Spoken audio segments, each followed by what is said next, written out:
Good afternoon. Hey guys, how you doing? It's me again. Yeah, I wanted. Actually, let me say this right now. I hope you guys are doing okay. I hope you're staying safe, staying clean, and staying very healthy as ever. I know we were looking forward to something happening, like when this is ever going to end. I promise you, this is going to end soon. As long as the scientists and every health workers doing the best they can to find out how to end this sickness that's been going around for pretty much, I want to say, for a few weeks now. Because ever since the quarantine happened, I mean, everywhere I go, every time I step foot out of my house, I notice it's a ghost town, like you would pretty much see in a movie, like that would take, like you would see pretty much in the UK, where it's a ghost town. I bet the UK is already having something like that happening right now. A ghost town wherever you go, seeing less people, and not pretty much everyone that you used to seeing all the time. So I want to say hang in there. Don't worry. It's going to come to an end soon. You are not forgotten. And I promise you, no one will ever forget about you. Trust me. So for today, I'm going to read more poems to you guys just to keep you entertained and occupied while you're in your homes. I know this is really starting to get under everyone's skin, wondering when is this sickness ever going to stop, and hope there's a vaccine for it. Let's just hope that the scientists and the health workers are working on it very, very much to find a way to stop this and so we can all get back to our normal lives. So for today, I've got some poems for you guys that I would love to read to you just to keep you entertained and occupied as ever. So give me one sec. Alright, if I say that, I kill him.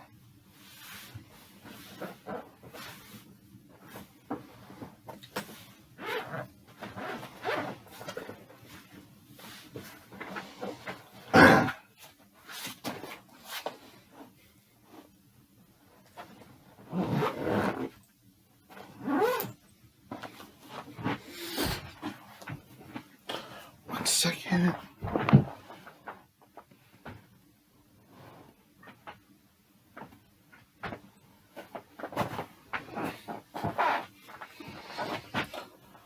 Alright, so for you guys, I've got some poems I would love to read to you today. I've got some that you're really gonna enjoy. I've got a lot that I've read a lot mostly to you guys on a couple of videos I've made, but I've got some more just to keep you guys entertained and occupied and just to keep us all, I wanna say, nice and comfortable, nice and calm as ever. So while we're all being quarantined. So I know how you guys must be feeling. You wish you were out there with your normal lives as ever and trying to get back where you left off after this whole thing happened. But I promise you, when this, when this quarantine and this sickness that's been going on for far too long comes to an end, we will all get back to our normal lives and finish where we left off during our normal lives. I promise you. I promise you, something is not going to end something bad like this. So I promise you, something I promise you something good will bring us right back to where we left off. And that's all I can say. I promise you that. So for today, let's see what poems I can read to you guys.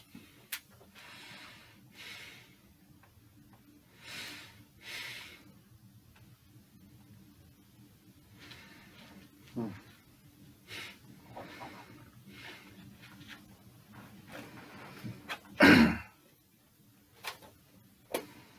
All right. I have a poem for you guys, and this one's based on a former WWE superstar. This dude was the best thing that ever happened in the WWE. I mean, we used to see him do crazy stuff when it came to having a rivalry with any WWE superstars. His first rivalry, to be honest with you, was with the architect Seth Rollins, who started the backstabbing incident after turning on his Shield brothers, yep, including Roman Reigns. And this dude, every time he saw Seth Rollins, he did anything he could to get his hands on him, even if it meant pulling pranks on him. I remember the time where he gave back Rollins his Money in the Bank briefcase, only for Rollins to open it up and slime to spit it right in the face of Rollins. And then led to the Hell in a Cell match that they had back in 2014. And then I remember this dude's rivalry with Bray Wyatt, who pretty much screwed him during his match against Rollins inside Hell in a Cell. And this dude, He is pretty much an anarchist every time you see him in the ring. He'll do anything to bring anarchy with him as he's ready for a match, a battle, and pretty much a war that's always ahead of him. So the name of the poem is based on former WWE superstar, the Lunatic Fringe. That's right, WWE's crazed anarchist, Dean Ambrose, one of my favorite dudes of all time. I miss him very much. Now I see him in AEW known as Mr. John Moxley, who you all may remember back then before he became Dean Ambrose. So, excuse me for 1 second.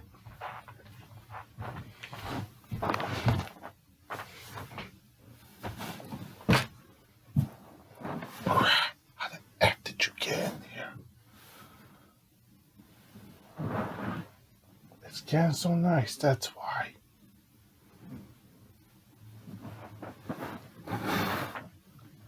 Crap, that's why.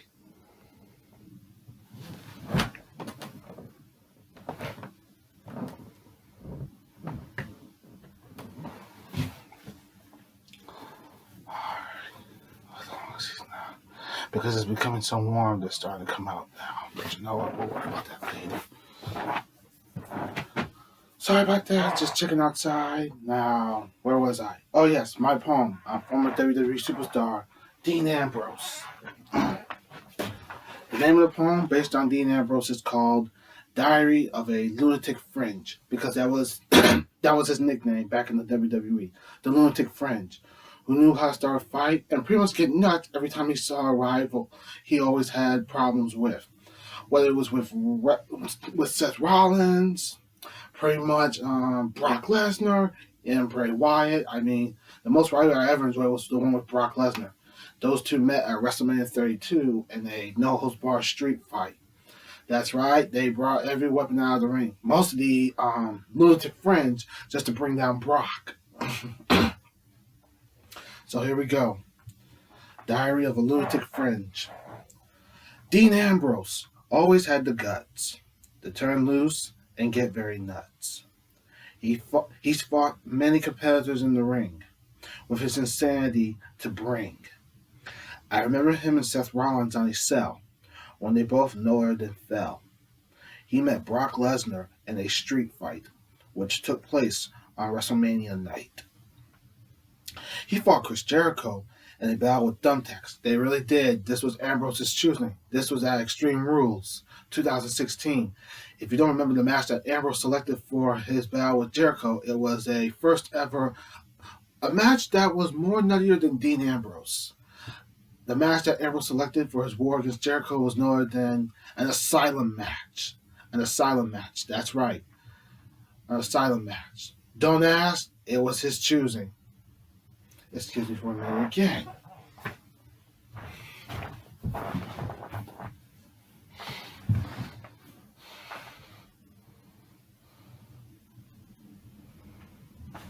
It's becoming so warm. That's why.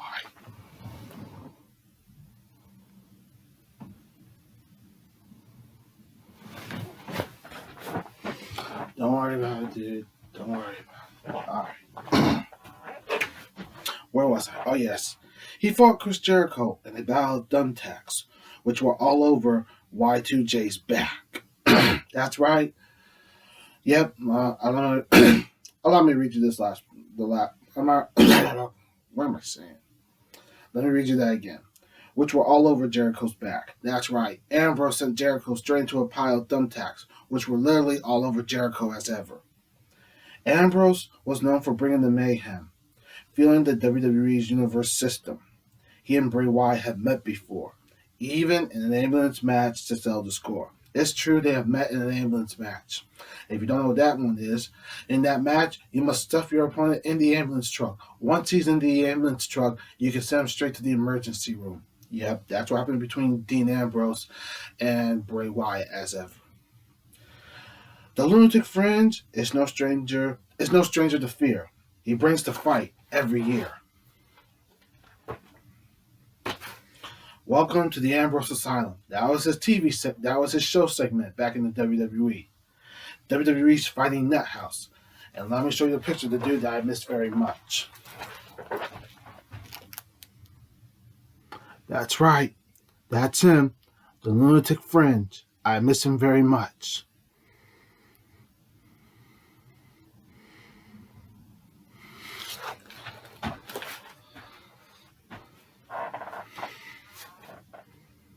Hmm. All right. All right. Let's see what I can find. Let's see the next poem I can find for you guys to read.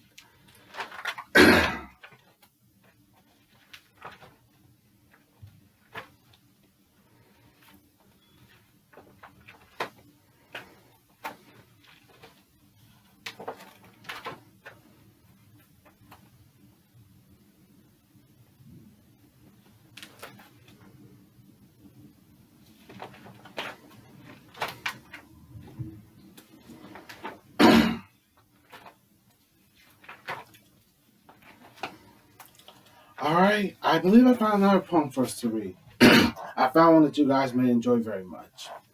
Now, back then, many years ago, Mel Gibson and Danny Glover played two cops who pretty much didn't have nothing in common except solving the case. One was pretty much doing his job, and the other was, let's just say that Mel Gibson's character was a bit of a crazy and I want to say kind of a nutty dude. Not like all the way nutty, but was kind of nutty as ever. Yeah, Glover played the cop that was a family man, and Gibson played the cop that was pretty much on the brink of doing something you thought you'd never see him do. So yeah, these two, yeah, played two cops in a film that you all may know of, Lethal Weapon. Yep, that's right, Lethal Weapon, the film. And they've done all four films from 1 through 4. My most favorite would have to be the first one. I pretty much enjoyed the second one. And then I really enjoyed the fourth one, which was very amazing. Hold on a second again. What's this now? Yeah.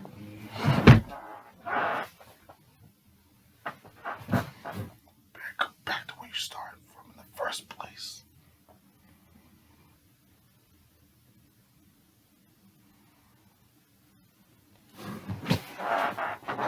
Alright. Sorry about that. Notice that there was a hornet, or more like a wasp, at the window. But yeah, I wouldn't worry about that. So, let me read you the Lethal Weapon poem that you all may remember. That's right, Mel Gibson as Detective Murtaugh Riggs. Oh, wait, no, let me correct that. Mel Gibson as Detective Martin Riggs, and Danny Glover as Detective Roger Murtaugh. Yep, Murtaugh and Riggs. Your favorite detective cops of all time. Yep. So here we go as I read this poem to you. Lethal Weapon by me, Denzel Kloss. Denzel Kloss. Murtaugh and Riggs love solving a case. When it comes to evidence being a race, these two cops stand by each other's side while going after criminals who intend to hide. They love taking enemies down, especially the main one wearing the crown. Murtaugh loves to fight with guts. That was Murtaugh. And Riggs, get ready for this one. Riggs can sometimes be nuts. Not to mention, I don't know if you all noticed this, but anytime Riggs broke his arm, he always found a way to put it back straight into his socket, which is like the most disturbing thing to ever see happen right in front of you. Yeah, that was Riggs, putting the arm back into his socket. From the minute these two first met, a bond was formed no one could forget. Murtaugh and Riggs happened to be the best, going on every journey or quest. Danny Glover and Mel Gibson are a phenomenal team, and let me try that again. Danny Glover and Mel Gibson are a phenomenal team, and a franchise that made it in the film stream. And I'm going to show you a picture of Mel Gibson and Danny Glover as their characters in the fourth Lethal Weapon film. And you all need to know Roger's quote, like he always said whenever he got himself into a situation. Hold on, let me try. Oh, hang on. There we go. Murtaugh and Riggs. Excuse me for a minute.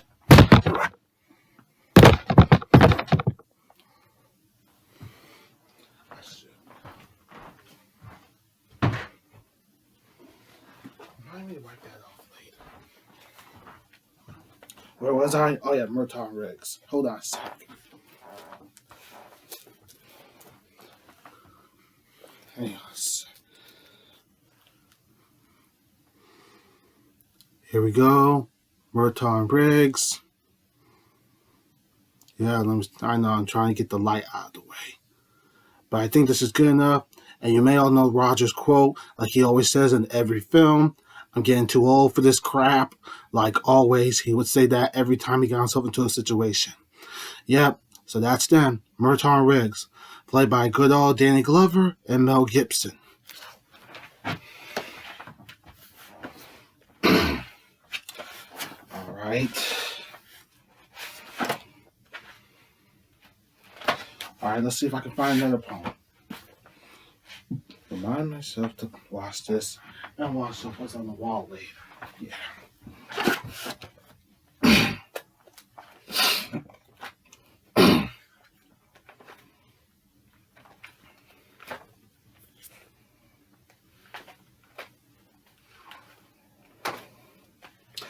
All right. I have another poem for you guys to listen in here. I have another one to actually read to you guys. Now, back then, when I was little, I used to watch this show all the time. My folks, to be honest with you, said I was very obsessed with this show, and pretty much I was because it made me feel like there was always a family that really cared about me very much. So I'm gonna tell you guys this: when I was a child, I used to watch Thomas the Tank Engine all the time. Thomas was something I loved very. He was Thomas was something I loved very. He was my something that, to be honest with you, Thomas was my favorite show to watch. Let's just say he was my favorite to watch every time I saw him on television, even when he was part of Shining Time Station. I always kept wondering when they were going to show the stories of him, and I always wanted to watch them. And I remember having all the videos, heck, even the DVDs, even the train set of Thomas every time I played with him. Thomas was my childhood. And I would watch the stories I used to listen to all the time, even when I used to rent them from the video store as a child and watching them all the time because Thomas was an amazing tank engine that I loved to watch every day. Every day when I even came home from where we were coming from. And I remember listening to the stories. The engines were amazing to see and watch, and also the stories were phenomenal and amazing to hear because they always told what happened in the first, what always happened in the beginning, what happened next in the middle, and how everything turned out in the end. So that was like the best part about Thomas the Tank Engine. And I'm going to be honest with you, Thomas was the best thing that ever happened to me. Plus, he and the rest of the engines, this show came straight from the UK, which I didn't even know about. Started in 1984, and the first storyteller slash narrator was no other than former Beatles member Ringo Starr. You all know Ringo. He was the drummer of the Beatles, and after that, he went on to be a narrator for a TV show that everyone fell in love very much. Then after Ringo Starr's time, there was George Carlin, and after George Carlin's time, there was Alec Baldwin, and the show went on having new narrators coming in to take the place as Mr. Conductor. Not only that I like Thomas the Tank Engine, I also like Mr. Conductor because he was very amazing with the stories he always told all the time. He always told what happened first, like I said, what happened in what happened in the middle, and even what happened at the end, how everything turned out. So that was like the best part. Thomas and Mr. Conductor were the best characters to ever watch on Thomas the Tank Engine. So here I go as I read you a poem based on Thomas the Tank Engine. Fond Memories with Thomas. Fond Memories with Thomas. Thomas the Tank Engine was a memorable show to say. I would watch him all the time, every day. The stories were amazing very much. The stories were amazing very much. I remember my heart feeling a very gentle touch. Thomas first came along in 1984 that year. Coming from the UK, everyone would hear. Ringo Starr was Mr. Conductor with a story to tell, which always seemed wonderful and very well. The memories of Thomas were never left behind. I always thought about him in my mind. A little tank engine with a happy face, living in a very imaginative place. The island of Sodor is where the engines live around. You can hear them making you can You can hear them make a chugging. You can hear them make a chugging sound. You can hear them make a chugging sound. I will always picture Thomas in my dream, especially him making a lot of steam. There was a wish I. There was a wish I could never hide. It was going with Thomas on a magical ride. And here's the picture as I show you my best characters from Thomas the Tank Engine.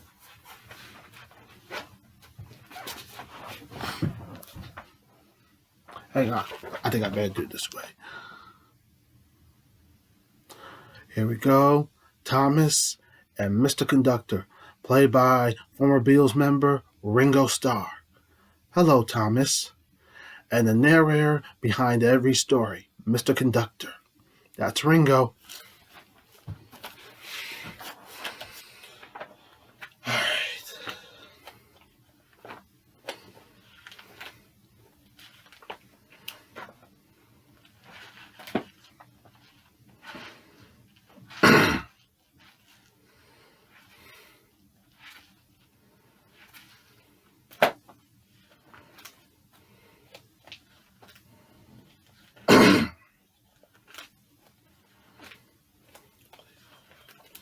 Yeah.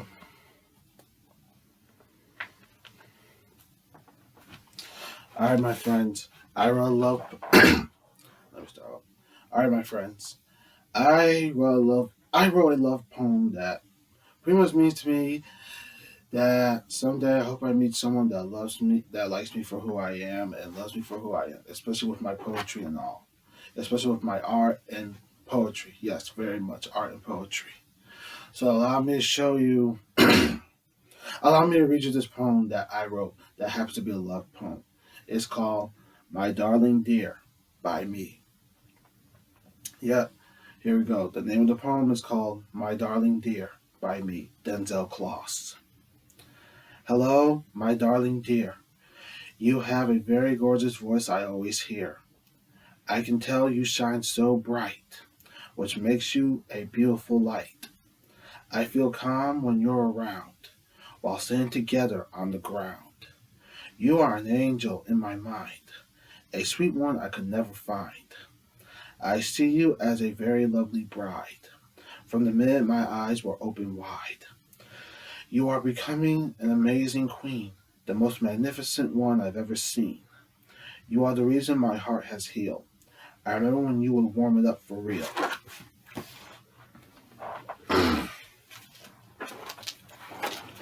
Here's this. That's right, my friends.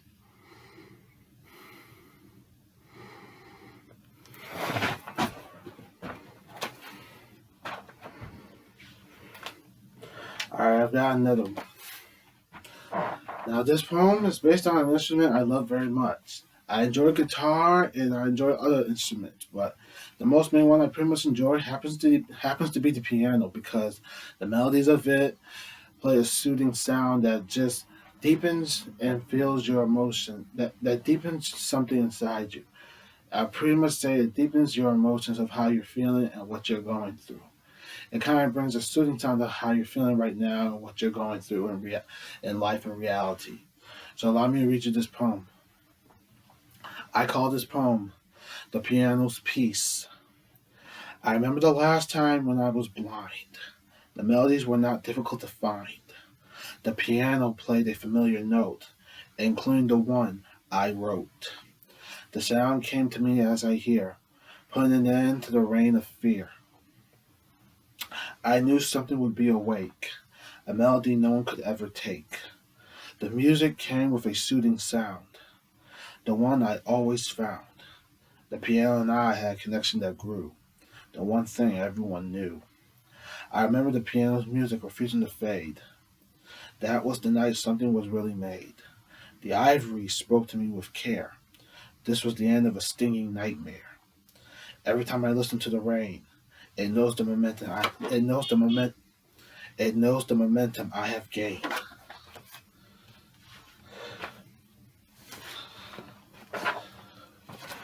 Here's the picture. Of the piano.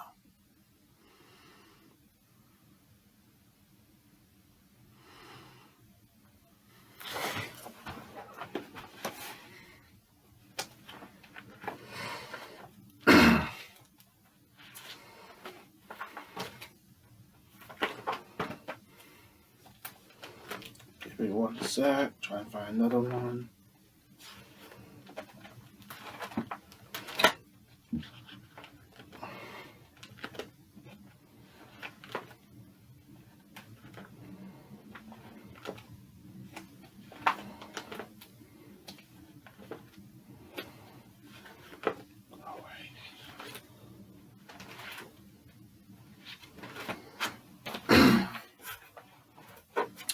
Alright, I've written a poem about the rain, which I always enjoy very much because it senses what you go through in life, especially when you feel like the world is not giving, especially when you feel like you've been abandoned, non-existent, non-existent, left out, and pretty much been hurt by something that's hurt you real bad, even from, I want to say, I want to say something or someone that's hurt you real bad,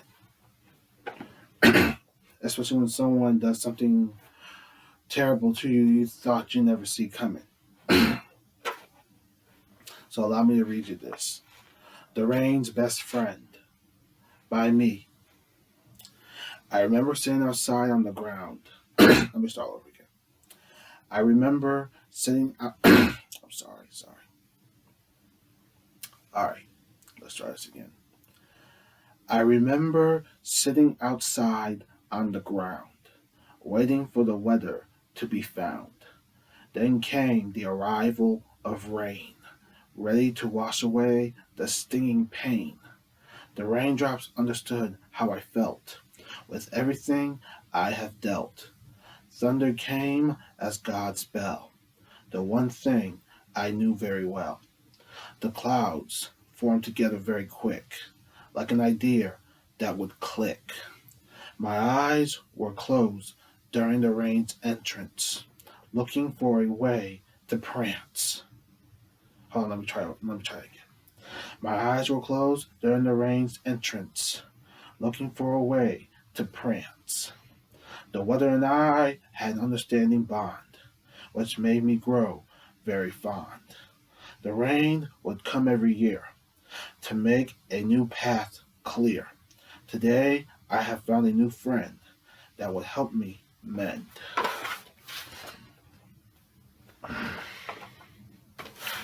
Welcome to the rain zone, where you are not alone. The rain always understands.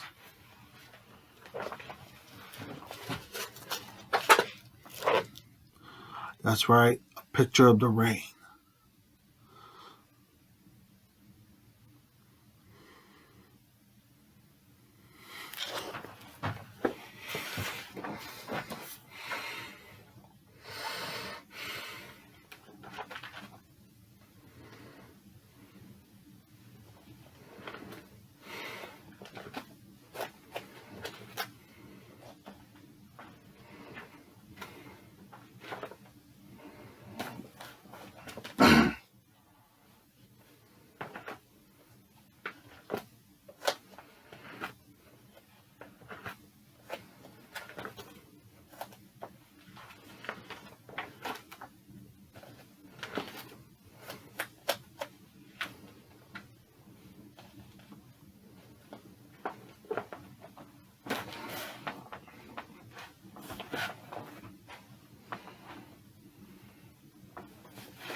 All right, let's see.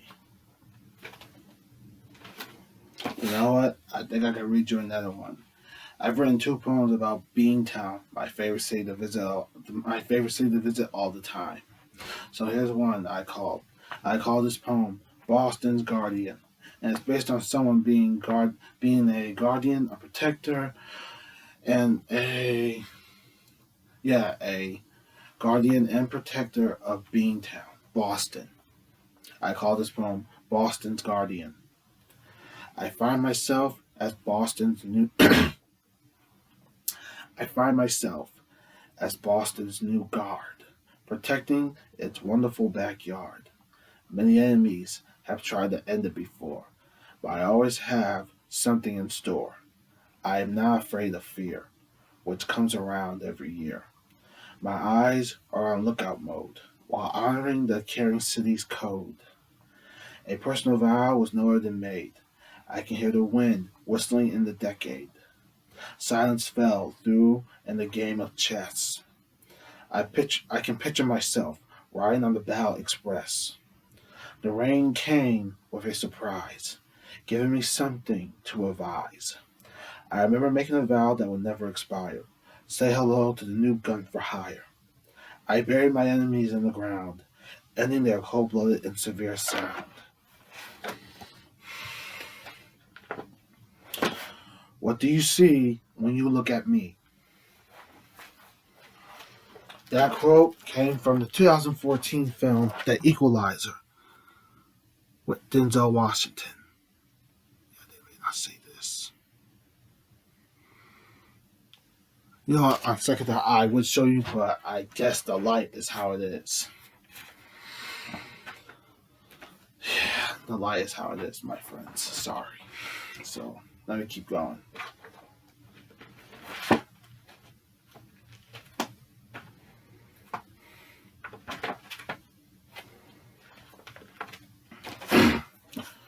Alright, here's one. I call this poem The Queen's Summer Masquerade. And it's based on how summer comes around every year, making everything look wonderful and beautiful and gorgeous as ever. So here we go. The Queen's Summer Masquerade. The Queen is planning a wonderful masquerade. I have a feeling memories will be made. You can tell the weather is always clear, which is a, which is a good thing to hear. Every time summer comes around, the wind blows as I stand on the ground. The flowers are blooming. The flowers are blooming so quick. It's a very rising trick. Summer is a gorgeous season for real, where the landscape has a chance to heal. This masquerade will be beautiful to create as we open the seasonal gate. The sun is ready to shine with a sweet smile like mine. Butterflies are coming through the land. I can see them trying to expand. There is a light starting to glow. Watch it try to flow. God has given us a surprise that will continue to rise. The event came out splendid by the Queen. This was a very good moment to be seen. My eyes were closed to picture this as a dream. To be honest, everything started to be.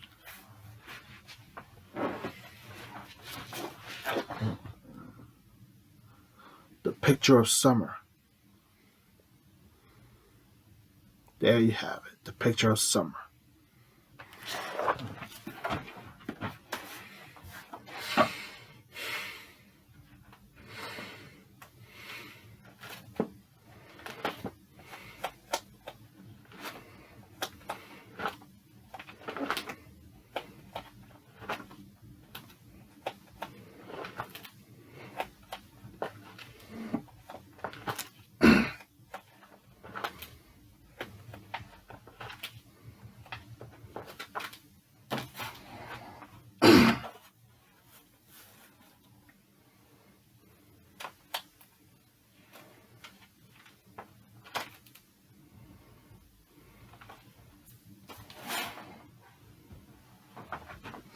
All right, I have one more, and then I will definitely call this for today. I will call this a day for today.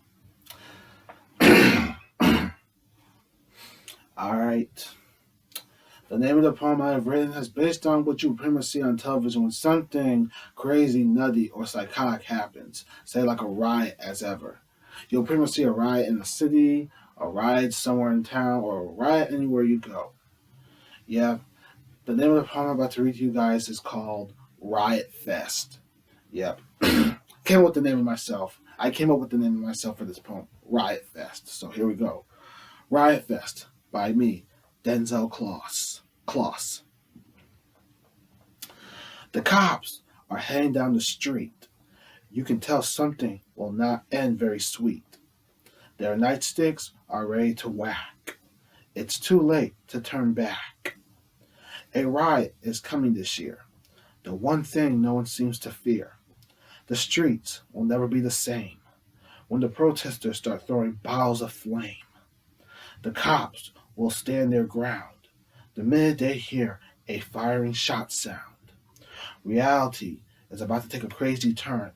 Just pray one of the cops don't get burned. This riot is about to get out of hand, with the protesters taking a stand. Chaos will erupt like never before, something you wish to never adore. This mess is never going to fade.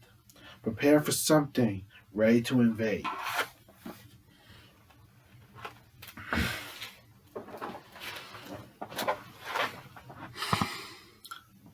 Yep, this is the picture of a riot happening right in front of you.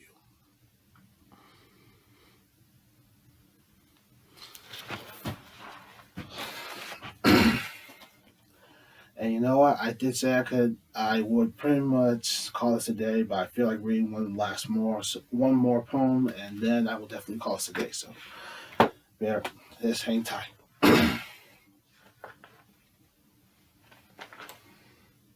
Yeah, I would show them the picture, but you know what? I don't think. Hang tight, my friends.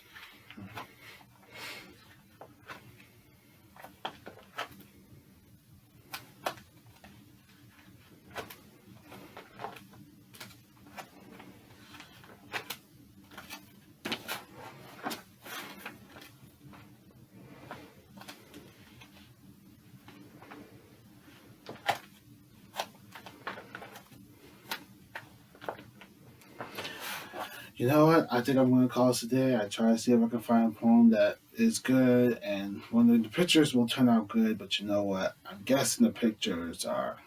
I can try to read one more, so bear with me for a sec. So hang tight.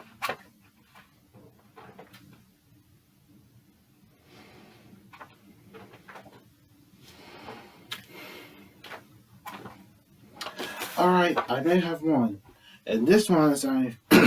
I may have one, and this one's on a former WWE superstar. When I first saw him, I remember watching his debut. He was doing good and all until he got himself disqualified because he refused to listen to the referee's 5 count. He gave him to the count of 5 to get off his opponent, who happened to be no other than Matt Hardy. This took place on SmackDown, which is where he debuted it.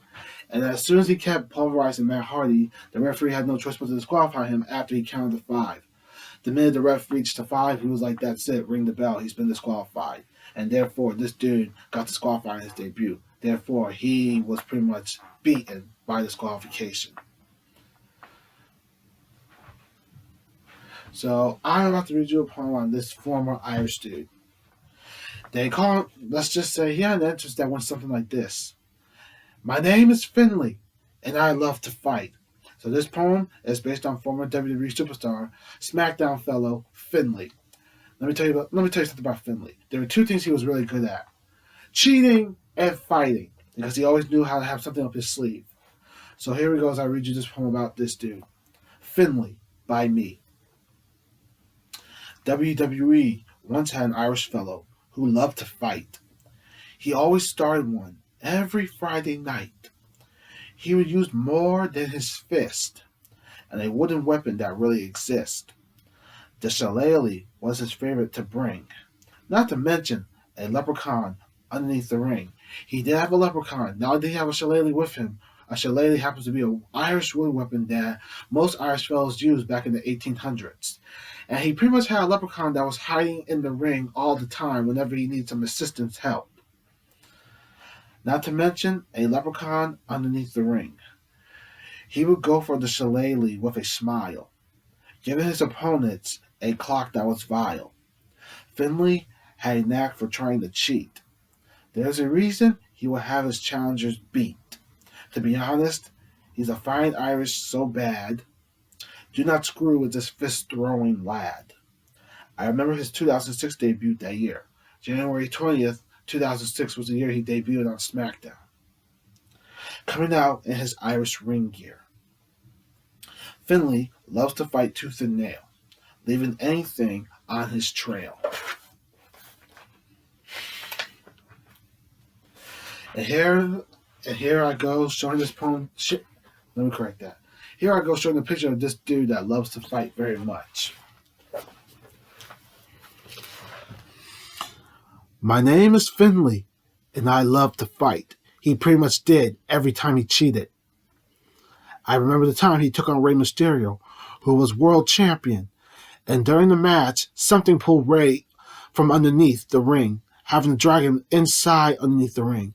And when Finley pulled him right back out to face him, turns out it was a little leprechaun. I would say the B word, but you know what? I'd rather not go there because I'm trying to create something that's more like parental guidance. So Finley, yeah, had a little leprechaun that not only helped him cheat, but also had a shillelagh that always helped him cheat too. And he would use it to clock his opponents with. Many of his opponents have felt a shillelagh before. Trust me.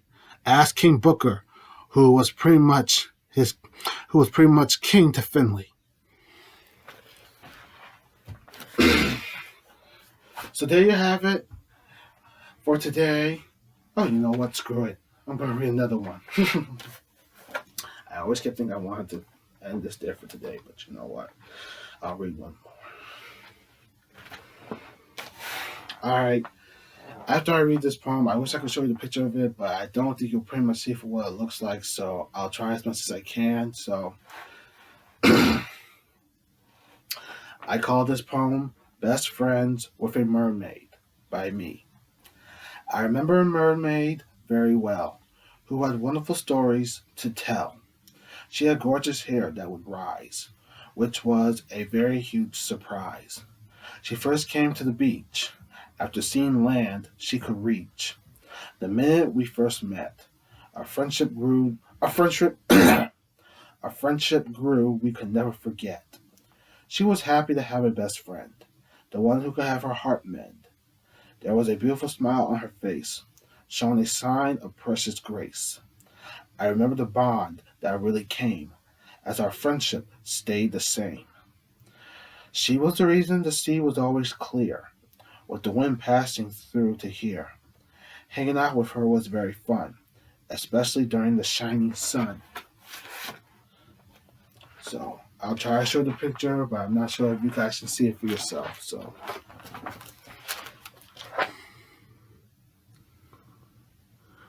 yeah, it was sort of like that, but that's how it is. That's the picture of a mermaid right there. You may not see the tail, but you can see her face and pretty much the scale of her tail. And that, my friends, ends it all for today. I'm glad that you guys got to listen to this, and I hope I kept you guys entertained and occupied as ever. I know you guys would love to be outside today, but you've got more important things going on here, like trying to keep yourself still quarantined and trying to keep everyone safe, nice and healthy and clean as ever. I hope this comes to an end very soon because I do miss going outside. I try to go out and all, but you know what? With the quarantine thing going on, I mean, trying to work out more, getting back out there and trying to see what's going on. When this whole thing blows over, I hope we all go back to where we left off in our normal lives so we can all continue what we were doing and keep on going as ever. Okay, thank you for your time, guys. Hope you watch this, and I hope you keep yourselves entertained and occupied as ever. Thank you.